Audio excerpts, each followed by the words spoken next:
Hello, Watchman, and welcome. Welcome back. I got the sun in my eyes a little bit here, but I'm going to do my best. Today we are talking about returning to foundations and the spread of restoration. In part 4, we looked at the old gate and we talked about returning to the ancient paths, right? Returning to foundation and returning to what God had established from the very beginning. So we were called back. We were called back to truth. We were called back to foundation, back to the things that don't shift during the shakings. But something happens when foundation begins to be restored.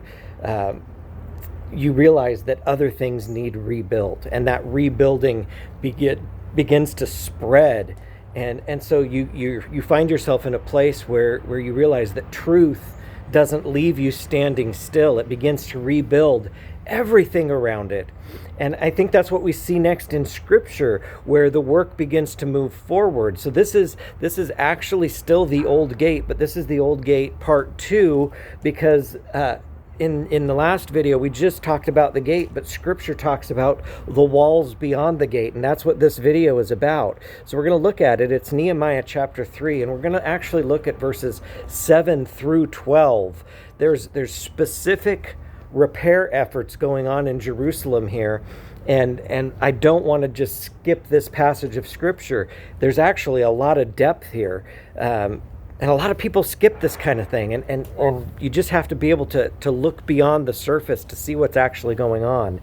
So let's look at it. Nehemiah 3, 7 through 12. Next to them, Melatiah the Gibeonite and Jadon the Meronothite, the men of Gibeon and of Mizpah also made repairs for the official seat of the governor of the province beyond the river. Next to him, Uzziel, the son of Horiah of the goldsmiths, made repairs, and next to him, Hananiah, one of the perfumers, made repairs, and they restored Jerusalem as far as the broad wall. Now, there's actually a lot packed in there, and I don't want us to just rush past this. There's some key individuals here, and their contributions are recorded in Scripture for a reason. So next to them, Raphiah, the son of Hur, the official of half the district of Jerusalem, made repairs. That's the last verse there. Next to them, Jedediah, the son of Harumaph, made repairs opposite his house. And next to him, Hattush, the son of Hashbaniah, made repairs. Malchijah, the son of Haram, and Hashab, the son of Pahath Moab, repaired another section and the Tower of Furnaces, right? Next to him, Shallum, the son of Halohesh, the official of half the district of Jerusalem, made repairs. He and his daughters. Okay, so that wraps up the Scripture. There's so much in there. And so we have to look at these key individuals and their contributions, and then look at the significance of some seemingly minor details. This is the kind of passage that many people just skip over, or they rush past because there's so many names. Obviously, they don't roll off the tongue to an English-speaking person.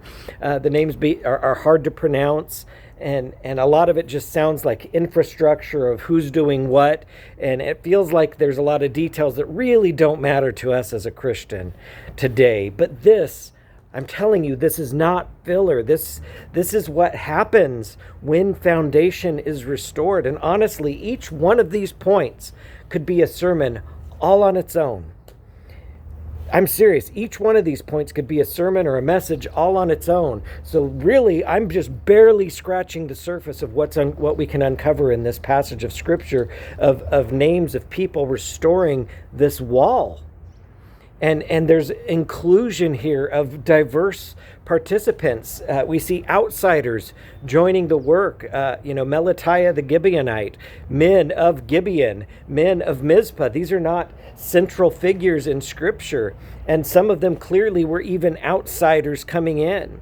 Some that came from surrounding regions. Some were not part of the original core group, and there's beauty in that. And we can't just skip past that. So we have to look at the impact of a restored foundation on community involvement. These outsiders that were not part of the original core came in, and yet they built. Because when foundation is restored properly, then participation expands. Truth, the existence of truth doesn't shrink the work. Actually, truth invites others into it. And if people will align themselves with the truth, then beautiful things can be built. Rebuilding becomes a shared effort. And this is so important because when things are unstable, people begin to withdraw. They shrink back from unstable surroundings. But when truth is restored, that's where people will step in. And foundation creates confidence. When we can stand firmly on our foundation, someone that's truly looking and truly seeking the truth will see that. They'll see that foundation and it will create a confidence in them. And that confidence invites participation. They'll look and say, I want to be a part of that. And that's where the diverse contributions in this scripture pointing to a unified goal actually is such an astounding thing, because we see people with different callings all working on the same wall. Look at who else built. There's goldsmiths in there. There's perfumers in there. These people weren't builders by trade. Actually, they worked with refinement and precious metals and fragrance. That's actually worship symbolism. These people took their place on the wall, because when foundation is restored, everyone has a role. And not everyone is going to build the same way, and not everyone is going to bring the same skills, but everyone builds. And there's so much symbolism here. The goldsmiths are there, and they're refiners, and perfumers create fragrance. This is refinement and worship, both strengthening the wall, truth, restoring the unity of a calling where different gifts contribute to the same wall. Right? And so we have to look at this and begin to see how we're expanding strength through foundation restoration. It mentions the broad wall. It says they restored Jerusalem as far as the broad wall. Foundation restored. Strength widens the broad wall. This is the strengthening of power and the power of truth and the foundations that it's built upon. Truth does not weaken the structure. It enlarges it.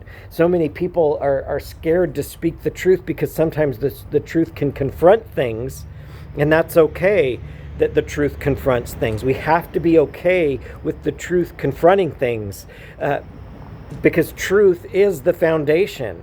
And so truth doesn't weaken the structure. It enlarges it. This broad wall is thick, it's dense, it's strong, it's hard to breach.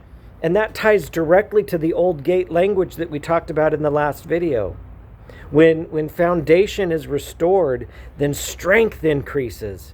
And I'm not even just talking about spiritual strength, but structural strength. What is grounded becomes strong. And I want to look at another element here. There's servant leadership in action. There were leaders who labored. Look at who else rebuilt. Officials, leaders. Earlier at the fish gate, some leaders refused. But here, the leaders actually worked. They weren't just directing and pointing fingers and saying, you go there, you do that. They weren't even delegating. They weren't just standing there observing and making sure that everything went according to plan. According to Scripture, they were not delegating. They were working. They were down there standing in their dust with their hands on the stone, shoulder to shoulder with the people. And see, when truth is established, that restores that servant leadership, because authority without labor begins to fade, and leadership with labor strengthens. A good leader will labor shoulder to shoulder with the people. And now I want us to look at personal responsibility in rebuilding. Like I said, I'm just skimming the surface of these. So many of these could go into so much more depth, and I would encourage you to go there and share it with me. Share it with other people. Put it in the comments.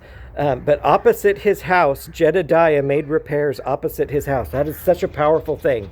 Jedediah made repairs opposite his house. This is where rebuilding is personal. Because he didn't begin with just the whole city. He began with what was in front of him. His home, his responsibility, his place. And sometimes for some of us, that's where rebuilding has to begin. We have to be able to know that we're guarding what is ours to guard. to build what is in front of us. And this matters so much today. We have to sometimes prioritize our own foundation. I think there's a lot of people that try and guard everywhere, and they begin to reach beyond their areas of authority, and they neglect their own home. They find themselves fighting distant battles while their own wall is broken. You got to start where you stand, my friend. You have to start where you stand. You have to build what is before you and guard the things that God has entrusted to you. And this is part of the process of spiritual refining. So now we're going to look at that. The tower of furnaces. So the scripture says, and the tower of furnaces. This speaks of fire, of refining, of purifying, removing impurity. Because with the foundation restored, then the refining can begin, where truth stabilizes and then truth begins to purify. Like I said earlier, sometimes truth confronts, and that's important. That's part of the service and element of truth, is that it's going to purify. If you look in Malachi chapter 3, verses 2 and 3, it talks about it. It says, for he is like a refiner's fire, and he will sit as a smelter and purifier of silver. So this refinement, this tower of furnaces, this refinement follows restoration, right? Truth exposes where mixture has happened, where things have come in and blended themselves with the truth so that you can't really see where the truth ends and the error begins. And we see this all the time. But true truth is going to begin to expose that mixture, and the refiner's fire separates them. Truth burns away compromise. Truth purifies what has been blended in. And this is part of the rebuilding process. And we can't rush past this. A lot of people want to rush past this process, but it's such a vital part of the believer's life. And now I want to look at the generational restoration through family, because it says he and his daughters. This is powerful. This is powerful stuff, my friends.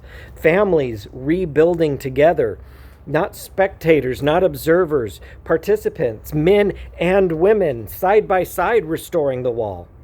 A lot of people today, they try and make gender such a big deal. But here we see this man and his daughters side by side, men and women, male and female, restoring the wall. Because when foundation is restored, these generations build together, these genders build together.